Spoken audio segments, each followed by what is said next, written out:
So go straight to David, actually, because he's next to you. So we'll do that. This will be fairly fast, David. So I said, I feel like my willingness to feel my own emotions is my greatest block to the way. Is this true? If so, why don't I want to feel when I've experienced the benefits in the past? If it's not true, then what is my greatest block? So you're hedging your bets either way there. I always do that. Yeah.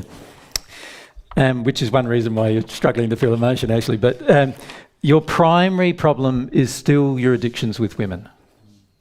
This shuts you down quite intensely. And as a result of that, see, if you don't remove addictions, you won't expose emotion. The point, if we can just sort of discuss briefly the point of addiction. Because remember, if we have an addiction inside of ourselves, there's usually a point to it. There's a reason for it, right? And this is the main issue you face, is that you're using your relationship with women to suppress emotion, which actually is not beneficial to your relationship either. But this is what you're doing. So here you are. Well, let's draw you the other way, because I just drew Saoirse this way, so I'll draw you this way. Right.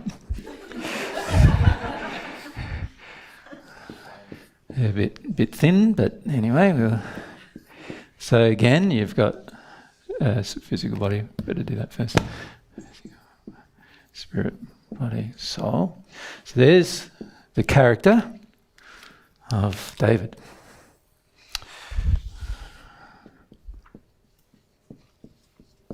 Okay. Now in David's soul, there's a feeling that worth has to come from the sexual expression of women. You understand what I mean by that? Yeah.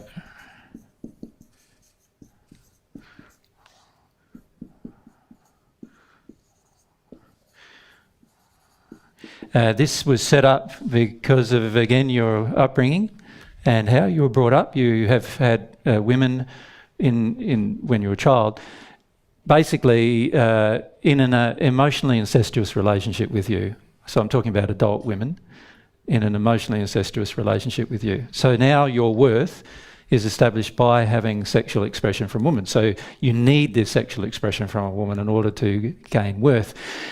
So what's going to happen under these circumstances is the more you engage a relationship, unless you address this particular emotion, the more you engage a relationship, the more suppressed you're going to feel emotionally.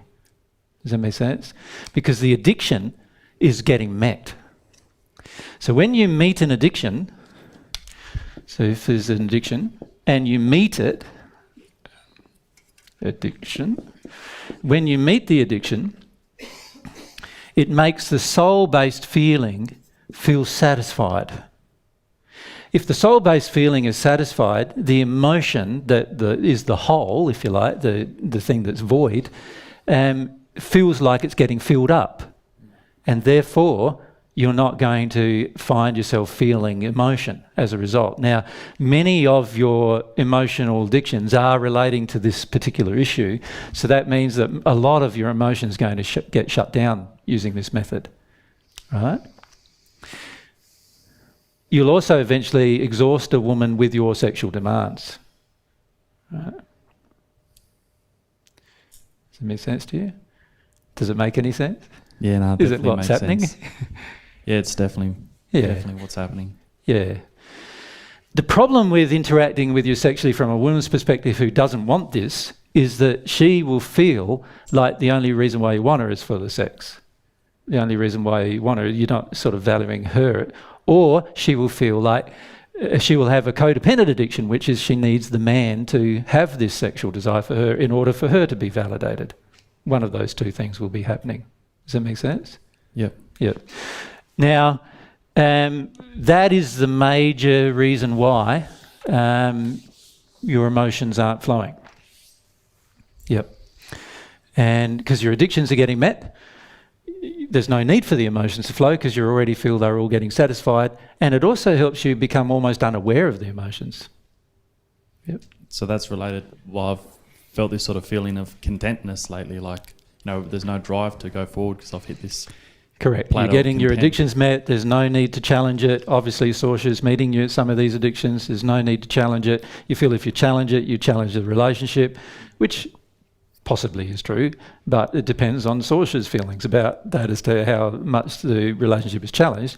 But you feel quite content, and as a result, and there's also not any drive to continue your own progression under those circumstances. So when there's no drive to continue our own progression, it's usually because our addictions are being satisfied. It's when our addictions are no longer satisfied that we start to have a drive to progress again. Now, you can do that in a relationship, but you've only ever done it outside of a relationship up until now. So the only times you've ever progressed up until now, up until before you began a relationship with Saoirse, the only time you ever progressed was when you weren't in a relationship and the addictions weren't getting met. And therefore you felt some pain, and therefore the need to change. And this demonstrates an actual underlying issue too, my friend. And that is that while it demonstrates a fair degree of selfishness in a way, in the sense that I'm only going to progress while I'm in pain. As soon as my pain stops, I stop progressing. I've thought about that exact same thing. Yeah. What you said recently. Yeah. Now that's an indication that it's only the pain that drove you to progress in the first place. Yeah, there was a fair bit there. Yeah. So what happens for the majority of us, we're in some pain, that motivates some progression, but as soon as the pain stops, we're no longer motivated to progress. Yeah. And that's an indication that actually it's not about relationship with God. It's actually about relationship with our pain and the avoidance of it. You follow? Yeah. So your relationship with God hasn't really begun in some ways, right? So maybe Saoirse, your question, Saoirse should have asked that question for you too, because in a lot of ways you've only progressed up until this point because of the desire for a relationship with a woman. Not because I want a relationship with God. Yes. Yep. So what I need to go back and look at really is where I've developed that need for getting my worth from a woman, like that relationship with my mum and other women when I was a child. Yeah, you know what your mum's like. Yeah, I'm sure Saoirse even knows what she's like and the hooks that mum has into you. Do you find, Saoirse, do you mind me asking, do you feel a bit jealous of his relationship with mum sometimes? Or do you sort of just tolerate the investment that he has in it? No, I don't feel jealous. Yeah. I haven't really thought about it. You know, the main reason why we don't is because there's almost this thing on the planet that a mum's relationship with her son, you tolerate that, right? And the father's relationship with the daughter, that's special. You don't take that away even if you're married to the person. Do you follow me? And that is a big problem in the sense that from God's perspective, the two halves are meant to join together, and that needs to be the primary relationship, right? And yet for most of us, the primary relationship remains the relationship between mother and son. So this is the mother, between mother and son, and between the daughter's father and herself. And so when these two get together, and I'm not suggesting these are the same parents, these are different parents obviously, and what happens is you can see what starts playing out, a lot of things playing out in the relationship, right? And it's very, very confusing when it comes to problems being solved in the relationship, because in order for these two people to be together, this person must tolerate this relationship and this person must tolerate this relationship. And when I say tolerate, I mean view it as important, like view it as important as usually the parents view it. And it's quite damaging to a soulmate relationship, actually, to do that. You want to, the primary person in your relationship, you want to be the other half, not mummy or daddy. Yep. So for yourself, Dave, that's an issue that you face. Now, in some times in the past, you've rebelled against it. You feel, and that's what's driven you to drugs in the past and so forth. This deep level of sadness that you have with your mum and the oppression that you feel actually from her. But unfortunately, there's this aspect of worth that's hooked into the problem. So now, instead of getting your worth met from mum, you find a lady who you can get your worth met through. Yep. Thank you. Yep. Okay.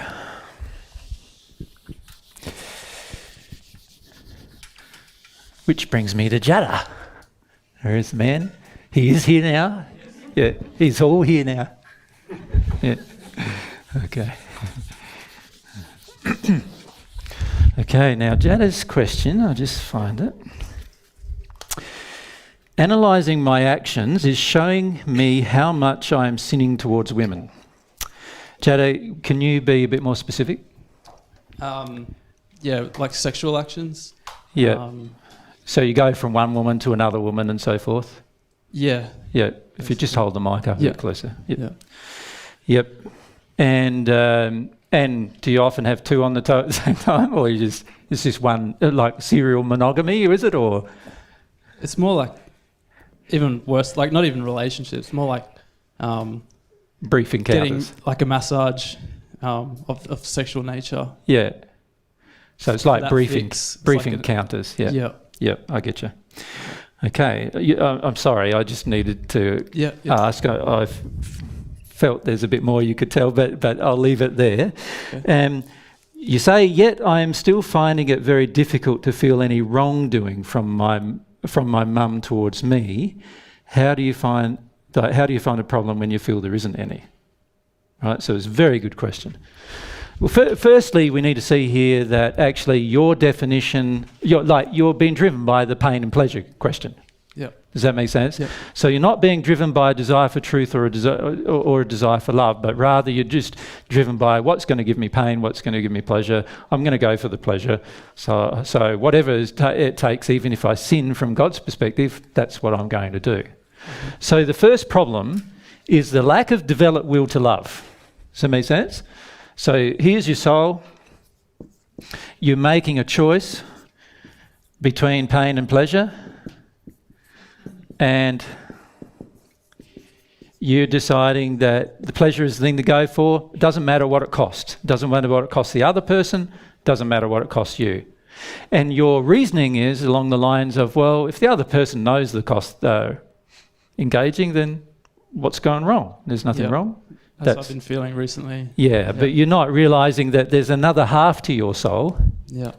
And every time, so here's the two halves, every time your half, so this is you, engages with another woman sexually, you're really damaging this relationship, right? Mm-hmm. That's what you're doing. So you're actually damaging yourself in the process. So that there's a lot of truth that you need to become aware of in this process. Mm-hmm. So there's an avoidance of truth, number one. You don't want to accept God's truth about the issue. You also don't want to face the moral issues involved with it. Does that make sense? For the people who you're engaging sexually. So if you engage another woman sexually, she also has a soulmate. You're not seeing how you're sinning against that relationship. Do you see what I'm saying? Yep. Yeah. So there's a whole heap of truth that needs to be looked at there. I feel like in my head, I've known that, and I know that. Yeah, but you don't feel it. No. And it's only how you feel that drives your actions. Yeah. What you know makes no difference, right? Yeah. So I'm talking here always from the soul-based perspective, so from the feeling-based perspective here. Mm-hmm. So it doesn't really matter what you know here. What matters is how you feel here, and how you basically feel is that your actions are justified. Does that make sense? Mm-hmm. Now let's trace this back, this particular process back in terms of belief. What is your relationship with your mother?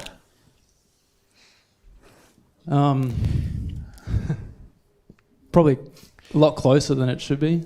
And when you say a lot closer, then can you... Like I was living at home until...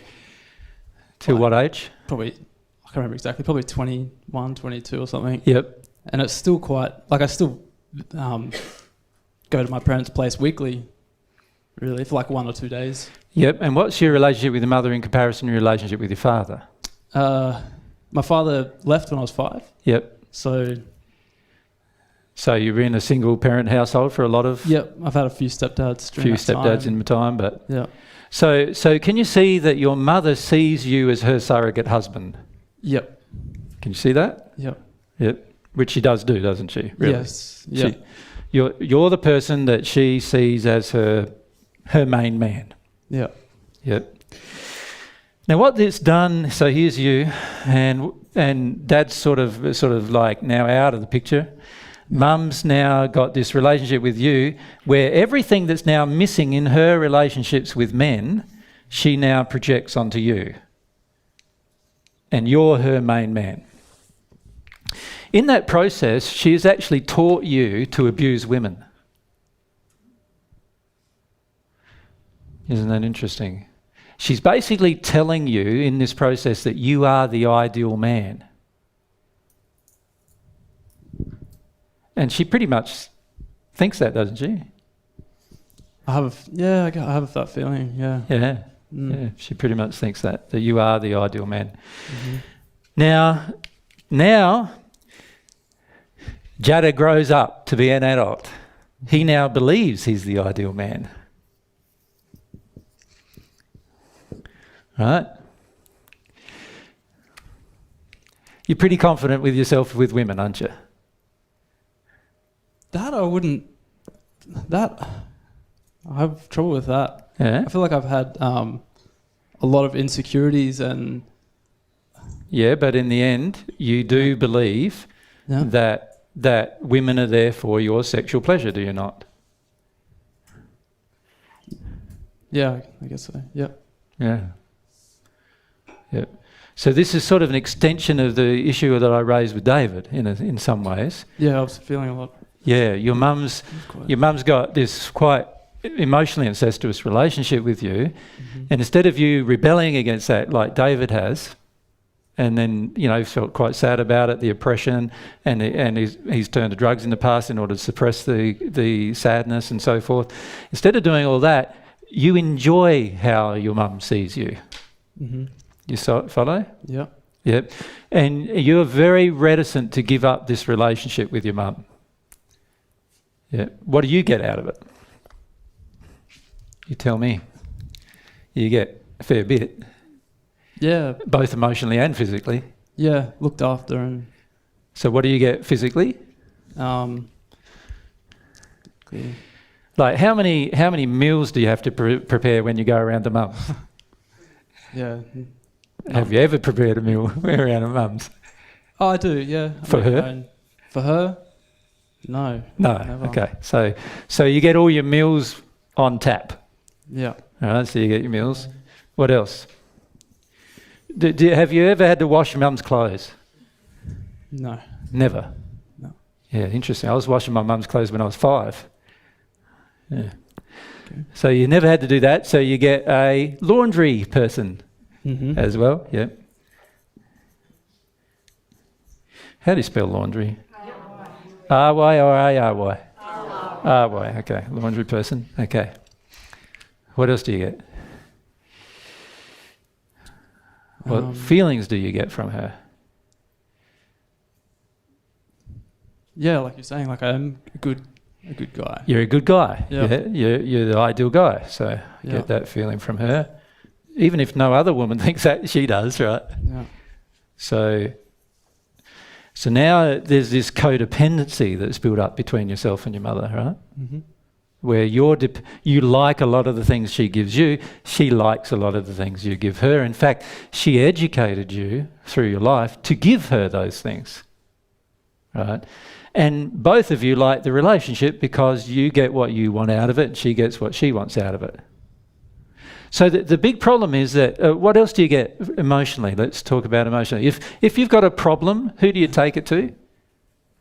Yeah, I'll take it to her. Take it to mum, yeah. So there's an emotional bond which allows you to have a degree of emotional intimacy. So you have some emotional intimacy with mum, yes? Yeah, it also feels cold as well. Well, of course, we'll explain why in a minute, but you do this. Yep. This is who you share with. Yep. Now, can you see that a lot of your definitions of what a woman should do are tied up in this? And really, if you're getting all of these things from, and particularly some emotional intimacy and so forth from your mum, what's the point of having emotional intimacy with any other woman? There's not much point, is there? So what's the only thing missing in your relationship with mum? Sexual. Sex. That's the only thing missing. So what do you choose to do with that? You find another woman to supply the thing that's missing in your relationship with your mother. Do you follow? That's what you're doing. And this is why you don't see that there's anything wrong with the whole process. Because you're getting a whole heap of things that you want. She's getting a whole heap of things she wants. And the bit that's not there, the bit that's missing, you go and use another woman for. Whether that be a one-night stand or a massage or whatever. Yeah. Does that make sense? That's the answer to your question. That's what's really going on. Now, even in this discussion, you're very resistive to it. Very resistive. Can you feel it? Can you feel... Because what I'm basically suggesting to you is that if you are ever going to progress towards God, and if you're ever going to progress towards love and truth, you're going to have to give up this very incestuous relationship with your mother, which means giving up a whole heap of things that you find quite nice and quite good. And your mum will be confused as well in the process because she thinks both of you are happy. Why are you doing this for? So she's going to be ultra confused about you doing it as well. Do you understand? Yeah. Now, this is a problem with emotionally incestuous relationships with children. What happens is we frequently, when this relationship between our partner and ourselves does not work and we have children, we then put the burden of supplying whatever our partner did not supply onto our children. So in your case, the partner's not supplying some emotional intimacy, so I get it from Jada. So mum gets it from Jada. Partner's not supplying some, male, masculine sort of emotion and feeling, get that from Jada. And after a while, the parent sets up this relationship where the child now thinks that that's the ideal parent-child relationship. The problem is that it damages our concept of the opposite gender quite severely, to the point where we believe that this codependent addiction with our mothers is actually a good thing. Or, by the way, this happens with girls with their fathers, right? Same issue. You see a lot of fathers can't confide with their wives, so what do when they have a girl child? They confide in the girl. She learns that she's really the surrogate emotional support for father, and the same kind of thing gets established. And so what does the girl need then? The only thing, if she wants sex, the only thing she can't have sex with dad, so find another man to have sex with, and dad doesn't really care who she has sex with, as long as dad's the primary focus emotionally of her life. As soon as dad stops being the primary focus emotionally of her life, dad goes into a major meltdown because he wants to be the primary focus. That's what he created. He wants her to remain the same. Your mum's going to go into a big meltdown once you confront this, because she's not going to confront it first, by the way. Okay. She won't. And you at this stage have no desire to confront it, right? Which is the reason why you engage in sexual activity with women without seeing the problem with it. You follow? Yep. And it's... Ask away. Yeah, I've just noticed as well that I'm viewing God, and when I'm trying to... I feel praying, but it's obviously all in my head and stuff. This is what I've come to work out. But even that, God seems like a man, like very male to me. And is it? Which is the reason why you struggle with the relationship, right? With God. Yeah. Is that okay? Yep. Yeah, because the belief is that God's a male, but you've had much emotional energy from a man in authority, a man that's older than you or anything like that, because of the breakdown in relationship with dad, and as a result, you can't even really emotionally connect to the concept at this stage. Yeah. Yep. Definitely affecting your relationship with God. And then, of course, the addiction with the women and the actual treatment of women means that you can't have a relationship with the feminine side of God either. So both parts of the relationship are interfered with here. Does that make sense? So part of it's going to be able to feel the pain associated with the lack of relationship with your father. And the other part is to break down this codependent addiction with your mother. But you are going to struggle with the desire to do so. I'm finding it hard with, I feel like with my dad, to me that was obvious that there was love withdrawn. Mm-hmm. With mum, I feel like she's looked after me at least. Yeah, you feel she loves you. Yeah. Your definition of love is this is what a mother does. Yeah. Yeah, no, that's not true. God is also a mother, and God doesn't do this. In fact, what God does is God wants you to stand on your own 2 feet. Does that make sense? So the reality is this kind of relationship with a parent is actually out of harmony with God's love, but many people engage it because it's codependently satisfying. Yeah. So as a truth, that's pretty hard to accept, right? Yeah. And what I'm basically saying is that Jada does not have a desire to address the problems that have associated with it. But once you start to accept the truth from God's perspective, what will happen, Jada, is you'll start seeing, wow, this is probably one of the worst things that could happen to me, actually, to have this kind of relationship. Because it actually severely damages the relationship with the other half of yourself, your soulmate. Not only that, it has severely affected how you see yourself. You are very dependent. Your worth is very tied up with your mother's opinion of you. And if you'll find that if you do try to change this relationship with mum, your mum is going to go into a meltdown. And you know that, she is going to go into a meltdown. And in the process of going into a meltdown, she might say and do things to you that really make you feel like, wow, my mum doesn't care about me at all, right? And that's going to really challenge your own concept of self. So your issue of worth is tied up into this relationship as well. And that's why it's going to be a very difficult thing to break for you. Does that make sense? Mm-hmm. Yep. But essential if you ever want to have even a decent marriage or a decent partnership with a woman at any time, unless you address this problem, you will not have one. You will live the rest of your life without one, probably. Unless that woman tolerates this very emotionally incestuous relationship, you won't have a relationship. Does that make sense? Yep. And this is one reason why you don't attract... you're an attractive enough man and you've got things going for you, but you don't actually attract women in long-term relationships. Yeah. So it's actually affecting a lot of your life, far more than... So at some point you're going to have to weigh the cost-benefit, you know what I mean? Uh-huh. The pain-pleasure. At this stage you feel, no, the pleasure is more, doing this is more than any pain you're getting from it. But at some point, once you start receiving God's truth about the issue, you'll realise actually the pain of what you're doing is far worse, not only now, but long term, than the pleasure you're actually getting from the relationship at this stage. Mm-hmm. Yeah. And also, it's also not good for your mother. Yep. Not good at all. Because it prevents her from having her soulmate relationship as well.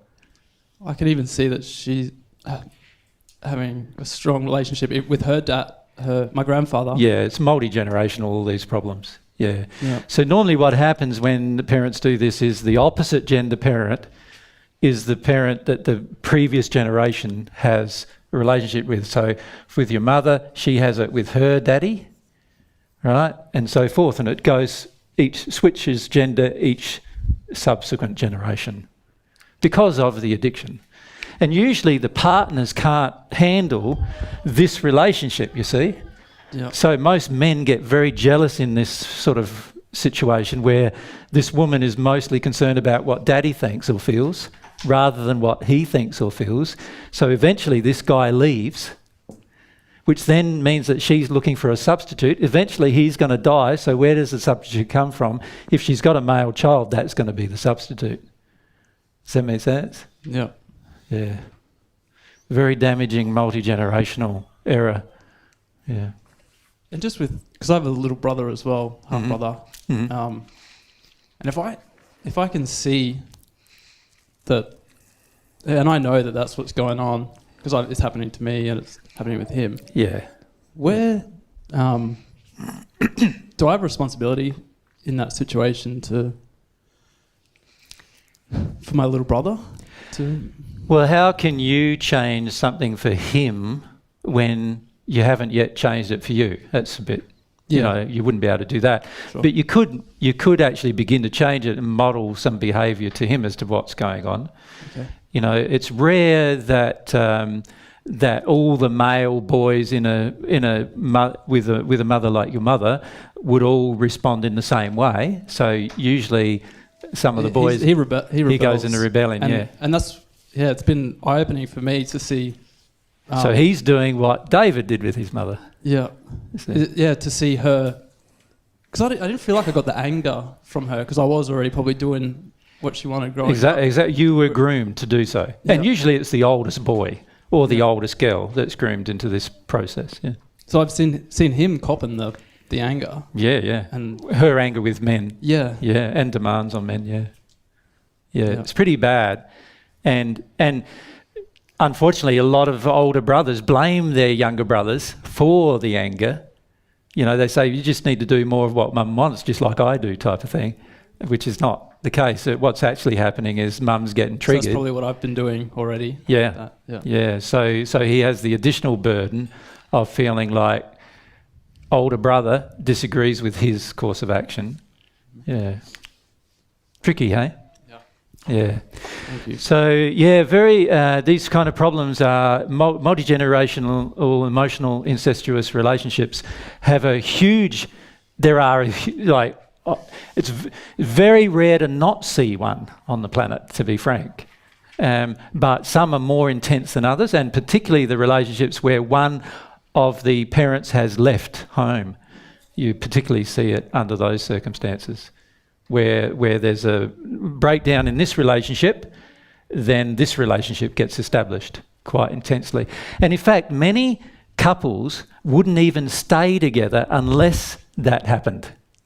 Many of these couples wouldn't even stay together because this woman would be so dissatisfied with this relationship that eventually she would leave if she didn't have this relationship. Do you see? So what I see is some couples have been married 60 years and mum's got an incestuous relationship with oldest or youngest brother. It's usually one of them.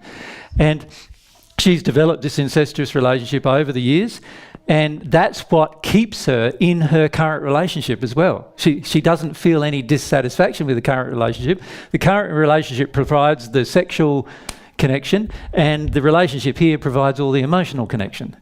So she feels satisfied. Does that make sense? Not considering the long-term detrimental effects on herself, her partner, or her children, unfortunately.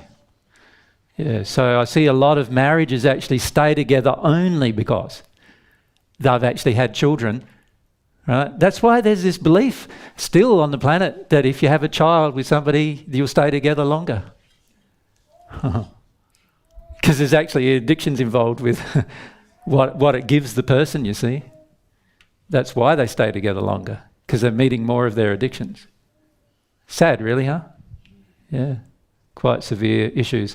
Now, how does that relate to the use of our will? Well, when we are engaged, as you are, Jada, in meeting a lot of your current addictions with another person in a codependent manner, then you won't have a highly developed will to change that unless you really love and truth, unless you really love, the right thing. you won't have a high desire to change it.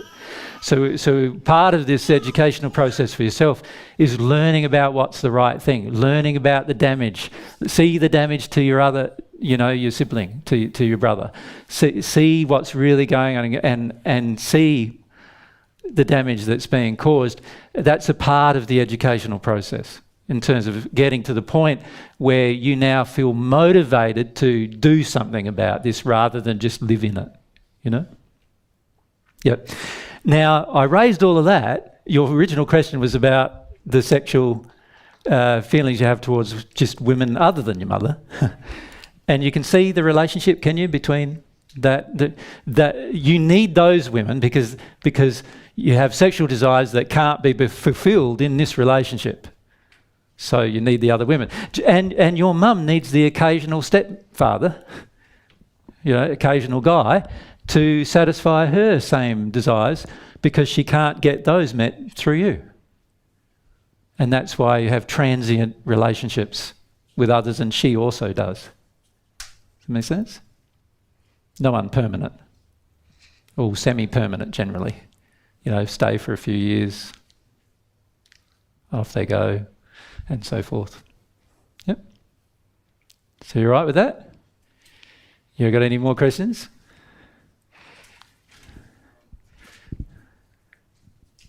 That's all right. No. That's fine. Yep. If we go across to Felix. I feel it's a bit similar to me, but I am confused with some things because I know when I was a kid, I found my mum was very always really fearful and angry, and I kind of hated it, did not like her. Yeah. But then later on, as a teenager, she changed, and just with my sexual addictions and stuff, I've noticed a lot of them, come down to how I feel about, how my feelings towards my mum. Yeah. And just what I felt a man should be like and stuff. Yeah. But I'm kind of confused about the rest of it. I just know, challenging my addictions, I do need to feel my... Felix, can I not answer your question? I just want to say briefly about it, because I feel I've answered the question here with Jada. What I want to say to you is everyone has various degrees of this, usually. Yep, okay. So it just depends on what was unsatisfied within the parent as to what gets projected at the child. Yep. So the reality is for your mum, yes, she does have a lot of fear, so that gets projected at the child. Now, you rebelled against the fear, right? And then when mum no longer has the fear or is now managing her fear differently, you feel a bit more attracted to have a relationship with her. Does that make sense? It just depends on what happens in the circumstance or situation. The key for each person is to analyse it for themselves and ask themselves what bit's out of harmony with love here and what bit is in harmony, what bit's addiction, what bit is real. And what I'm suggesting to you is the majority of relationships between parents and children have damage in them, and a large portion of them are not actually real. They are based upon codependent addictions getting met by the child for the parent. So the parent approves of the child as long as the child does what the parent expects. As soon as the child no longer does what the parent expects, then the parent no longer approves of the child. So that's not love. A person who truly loves you no matter what you choose. Does that make sense? That's how God is. God loves the people even in the hells who have chosen a lot of badness. God still loves them, and God loves the people who are good. It doesn't matter either way what they choose. God still loves them. They can't all feel God's love, but God still loves them. God doesn't change love based upon what we choose. Our parents do. And when our parents do that, then it's not love. And we need to recognise it as not being love. Does that make sense? And feel about it, not being love as well. Yeah. Can I move off of this topic? Because I want to have a discussion about a group discussion with you, actually. Jada, are you going to let that settle with you? That'd be good. That'd be good. Can't continue harming these women, mate. You end up in a pretty bad condition in the spirit world if you do. There's one statement in the Paget messages which is very interesting. And when James Paget asked his wife, who had passed, he said to her, what persons do you find in the worst condition in the spirit world? And she said, suicides and prostitutes. And then she said, the people who are prostitutes weren't prostitutes on earth. They have become so in the spirit world because of their desire only for sexual interaction and their sexual addictions.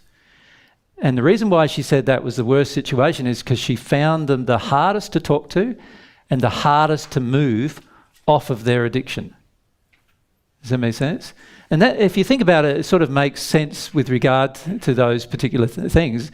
We'll talk about suicide separate, but if you think about the prostitute, the sexual feelings inside of us generally are quite strong motivators, are they not? And quite strong motivators towards pleasure, if we're connected with pleasure. And if we become addicted to them in any way, you can see that it almost becomes like a frenzy after that. And that is going to cause a lot of problems with your logical ability to be able to determine what is right and what is wrong and actually do it. So they are quite serious issues. The suicide is very similar too, because they don't recognise their rage. Most people who suicide because they're actually angry, and they blame the world for their anger. And they're in a frenzy doing that as well, so much to the point where they're able to, suicide.